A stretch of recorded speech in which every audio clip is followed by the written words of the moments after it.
Good morning friends, বকুলের lifestyle চ্যানেলে সকলকে স্বাগত জানাই। সকলে মায়াকে দেখে দিনটা শুরু করুন। আজ হচ্ছে রবিবার। তো রবিবার সকাল থেকে আমি আপনাদের সঙ্গে এসে উপস্থিত হয়েছি। তো রবিবারের সকালটা বেশ ঝলমলে রোদ উঠেছে, চারিদিকে পাখিদের ডাক শোনা যাচ্ছে, কিচিরমিচির করছে একদম সকাল সকাল। তার জন্য একটুখানি আমি পাখির ডাকটা তুলে ধরলাম, আপনারা নিজেরাই শুনুন।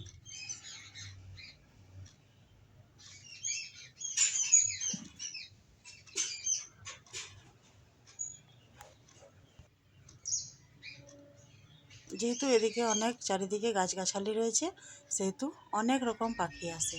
আমাদের উঠোনের পাশে এই গাছগুলি সব, এর আগেও আমি দেখিয়েছি, এখনও দেখাচ্ছি। চারিদিকে জঙ্গলে ভর্তি, সব রকমের গাছ আছে, ঠিক যেন পঞ্চবটি বনের মতো। রয়েছে নিম গাছ, বেল গাছ, তেঁতুল গাছ, সব রকমের গাছ। তারপর সকালবেলায় যে যে কাজ থাকে সেই কাজ শুরু করে দিয়েছি, রান্নাবান্না। আজকে হচ্ছে অঘ্রাণ মাসের সংক্রান্তি, সেই উপলক্ষে আমাদের পিঠে করতে হয়। তো আমি ভাবছি একটুখানি চাল ভিজিয়ে আজকে ঝাল ঝাল একটা পিঠে তৈরি করব। সেই রেসিপিটা আপনাদের সঙ্গে শেয়ার করব। সবসময় সরিষার পিঠে বা ভাপা পিঠেটা ভালো লাগে না, তো একটুখানি ভিজিয়ে দিয়েছি। বেশি খাবার লোক নেই, আর এগুলো মেয়েরা পছন্দ করে না, নিজেদের একটুখানি করব। তো এদিকে রান্না বান্না শুরু করে দিয়েছি, এখনও আমাদের ভগবদ্গীতা পাঠ চলছে। তো আজকেও দুই মেয়ে যাবে, আজকে ওখানে নন্দ উৎসব হবে, তার জন্য আজকেও নিরামিষ রান্নাবান্না করলাম। তো নিরামিষ রান্নাবান্না করার পর একটুখানি ফ্রি হয়ে ছাদে যাব। তো এখানে ভাবি সোনা গিয়েছিল বাজারে, মানে ছোট্ট মেয়েটা আমাদের, সে গোপাল সোনার জন্য একটা সোয়েটার নিয়ে এসেছে। ওদের কিন্তু আমাদের থেকেও বেশি ভক্তি। আর তারপর আমার যেরকম রোজের কাজ, ছাদে গিয়ে কাপড় তারপর ওঠাবো। তো ছাদের থেকেও একটুখানি তুলে ধরছি গাছগাছালিগুলো। দেখুন পরিবেশটা, যখন আমি প্রথম বিয়ে হয়ে আসি তখন কিন্তু এদিকটা এতটা বাড়ি ছিল না। এখন দেখতে পাচ্ছেন ছাদের থেকে কত বড় বড় বাড়ি দেখাচ্ছে। এগুলো কিন্তু সব পরে পরে বানানো, একটা একটা কলোনি সৃষ্টি হয়ে গেছে আমাদের পিছন দিকটা। চারিদিকটা কিন্তু ফাঁকা ছিল, তবুও যেহেতু এদিকটা কোম্পানির জায়গা, সেহেতু এদিকটা এখনও কিন্তু জঙ্গলে ঘেরায় রয়ে গেছে। অনেক কাছাকাছি করা হয়েছিল, সেগুলো একটুখানি উলটপালট করব। রান্না বান্নার পরেও তো আমাদের অনেক কাজ থাকে, তো রান্না বান্নার পরে সবথেকে যেটা বড় কাজ সেটা হচ্ছে ছাদে আসা। একটা মাদুরও নিয়ে এলাম, একটুখানি বসবো রোদের মধ্যে। যেহেতু রান্নাটা হয়ে গেছে, এখন খাবার কেউ নেই, সব স্নান টান করবে তারপর খাবে, সেহেতু একটুখানি ছাদে আরাম করব। তারপর গোপাল সোনাকেও আমাদের নিয়ে যাবে এই বাচ্চাগুলো নন্দ উৎসব দেখতে, ভগবদ্গীতা যেখানে পাঠ হচ্ছে সেখানে। তো ভাবিকে আমি একটুখানি খাইয়ে দিচ্ছি, দেওয়ারের ছোট মেয়েটা, ওকে মেখে মুখে একটুখানি খাইয়ে দিচ্ছি। নিজে নিজে খাচ্ছিল, তা বললো আয় জলদি জলদি খাইয়ে দিচ্ছি, জলদি হয়ে যাবে।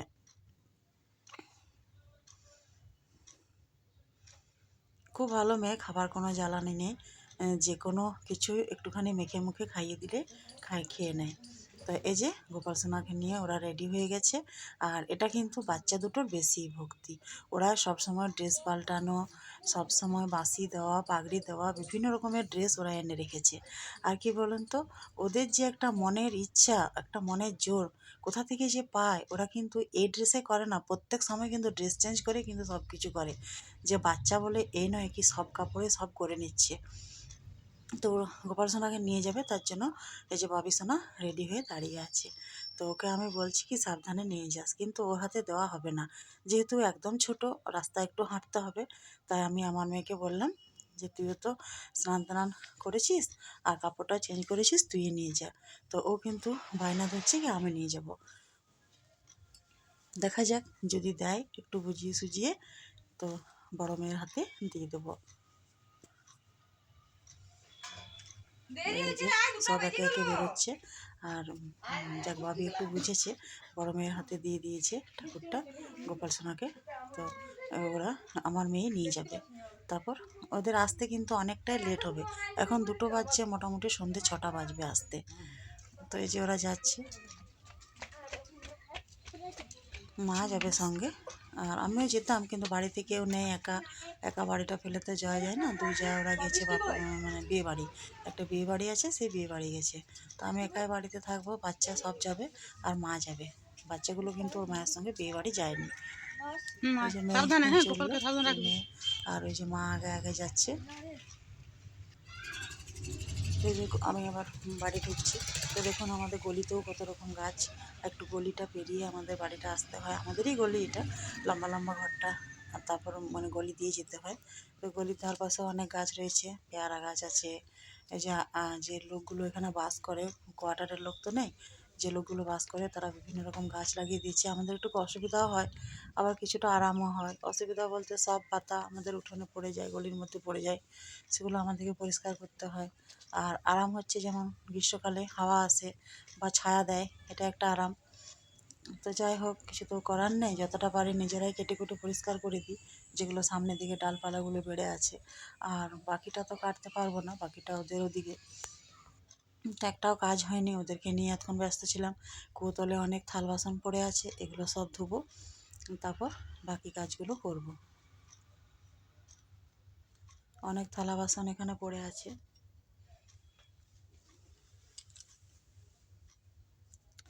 তারপর ভাবলাম যে গোপাল সোনাকে তো নিয়ে গেল, ঠাকুর ঘরটা খোলাই রয়েছে, তো একটুখানি বন্ধ করে দিয়ে আসি। আমি বাইরের দিকে থাকবো, বিড়াল টিড়াল ঢুকে দেবে।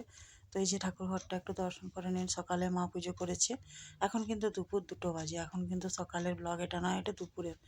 সব কিছু পুজো করা হয়ে গেছে। আর আরেক গোপাল এখানে আছেন সোয়েটার পরে। আর এই যে মায়ের জল ধূপ খাবার সব কিছু, দুধ সব কিছু যে দিয়ে পুজো করে সব কিছু। এই যে গোপাল সোনার জায়গাটা, গোপাল সোনাকে নিয়ে ওরা চলে গেল।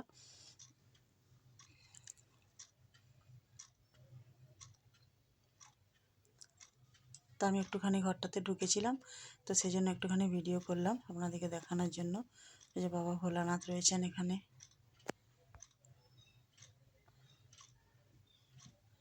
এখানে রয়েছেন গোপুসোনা। তারপরে চালটাকে ভিজিয়েছিলাম, ভাবলাম বেটে নিই, সময় পেলাম তো বেটে নিই চালটাকে। বেটে একটা পাতলা লিকুইড ব্যাটার তৈরি করেছি। এর মধ্যে অনেক কিছু অ্যাড করব। এর মধ্যে দেবো বেসন, ময়দা, জিরে, কাঁচা লঙ্কা ইত্যাদি, নুন পরিমাণ মতো। তো বাগানে গেলাম, দেখুন ফুলকপিগুলো ছোটো হলেও কিন্তু বেশ টাটকা, একদম বাগানের ফুলকপি। অনেক কটাই হয়েছে, একটা একটা করে খাওয়া চলছে বাড়িতে। আর এই যে টমেটো তো প্রচুর হয়েছে, বাঁধাকপিও মোটামুটি এখনও জমেনি, বাঁধাকপিটা একদম জমাট বাঁধবে। আর ফুলকপিগুলো এই যে ছোটো ছোটো সাইজের, আরও কয়েকটা, যে দেখতে পাচ্ছেন কত ছোট, আর একটু বড় হবে। আর বেগুন গাছও রয়েছে এখানে অনেকগুলো, লম্বা লম্বা, বেশ মানে এক মানুষের মতো লম্বা হয়ে গেছে। ধরুন দেখি বেগুনটাও ধরে আছে, দেখা যাচ্ছে না পাতার মধ্যে, ছোট ছোট অনেক হয়েছে। তো একটু ভাবলাম যে একটু দেখিয়ে দিই। এই দেখুন বেগুন ধরে আছে।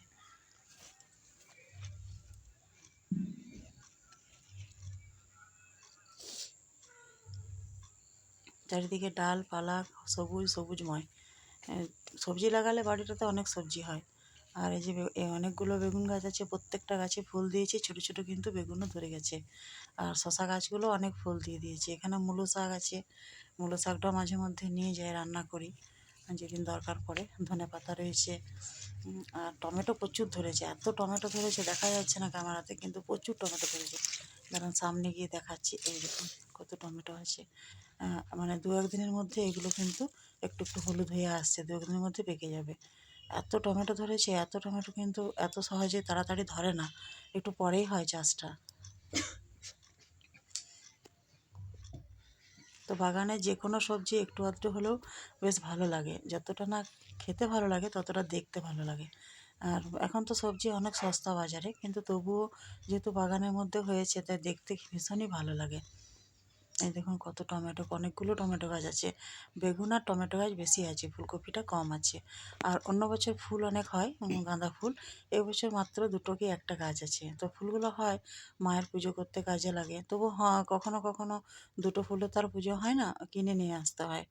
আমার মেজোদাও যখন বাইরের থেকে আসে কাজের থেকে, তখন প্রত্যেকদিন বিকেলবেলায় কিনে নিয়ে আসে। তো এদিকে আমি ব্যাটারটা রেডি করেছি। ব্যাটারে রয়েছে জিরে দিয়ে দিয়েছি, কাঁচা লঙ্কা, আর কাঁচার যে লাল লঙ্কাগুলো হয় সেগুলোও দিয়ে দিয়েছি 2টো, নুন দিয়ে দিয়েছি। এবার ভালো মতো করে এগুলোকে মিশিয়ে নিয়ে, আর বেসন আর ময়দা দিয়েছি, আর পরিমাণ মতো লবণ তো দিতেই হবে। এবার ভালো করে ব্যাটাটাকে তৈরি করে নিলাম, মিশিয়ে নিয়ে এবার পিঠেগুলো বানিয়ে নেবো। আর একটুখানি রাত্রের জন্য আলুর দম বানিয়ে দিলাম, দিনেকার একটুখানি রয়ে গেছে। আর এটাই 2 মেয়ের আর হাজব্যান্ডের হয়ে যাবে, যদিও আলু এতটা খায় না, একটুখানি ওই ঝোল ঝোলটা নেবে। আর তারপর সব কিছু নিরামিষ চলছে, তো ডিম ফিম কিছু ভাজা যাবে না, আর দুদিন পরেই মানে ভাগবত গীতা শেষ হয়ে যাবে। আমাদের টিনার বাবা তো আর এখানে যে ব্যাটারটা আবার রেডি করে আমি পিঠেগুলো এক এক করে বানিয়ে নেব। এই ঝাল পিঠেটা কিন্তু বেশ ধোসার মতো লাগে খেতে। এটা কিন্তু ধোসা নয়, ধোসাতে তো ডাল ব্যবহার করতে হয়, ধোসা নয়, কিন্তু এই পিঠেটা কিন্তু খেতে ভালো লাগে। তো একটা আমি বেশ খোলামেলা যে ননস্টিকের তাওয়া নয়, কড়াইটা হয় সেটা নিয়েছি। এক জায়গায় সীমাবদ্ধ থাকবে ব্যাটারটা, তার জন্য। তো এটাতেই কিন্তু আমি সব টিফিনটা মানে বানিয়ে নেব, সব চিল্লাটা বানিয়ে নেব। তো এক এক করে সব পিঠেগুলো আমি বানিয়ে নিচ্ছি। তো এভাবে আপনারা টিফিনটা মানে সকালে বা বিকেলে 100 গ্রামের মতো চাল ভিজিয়ে বেশ পাঁপড় মানে পেঁপার ধোসার মতো বানিয়ে নিতে পারেন। খেতে কিন্তু বেশ ভালো লাগে, আর পেটও অনেকক্ষণ ভরা থাকে, যেহেতু এর মধ্যে চাল থাকে, তো পেটটাও কিন্তু ভরা থাকে, আর বেশ হেলদিও হয়, বেশি ঝাল মশলা প্রয়োজন হয় না, আর সহজে হয়েও যায়। তো এক এক করে সবগুলোই আমি ভেজে নিচ্ছি। তো আজকের ব্লগে আপাতত এইটুকুই ছিল। আসছি কোনো একটা পরবর্তী ব্লগ নিয়ে। ততক্ষণ আপনারা সকলে ভালো থাকুন, সুস্থ থাকুন। আশা করি আপনাদের আমার ব্লগগুলি ভালো লাগছে। যদি ভালো লাগে তো একটা লাইক দেবেন আর এগিয়ে যেতে সাহায্য করবেন। সকলকে গুড বাই জানিয়ে শেষ করছি আমার আজকের ব্লগটি।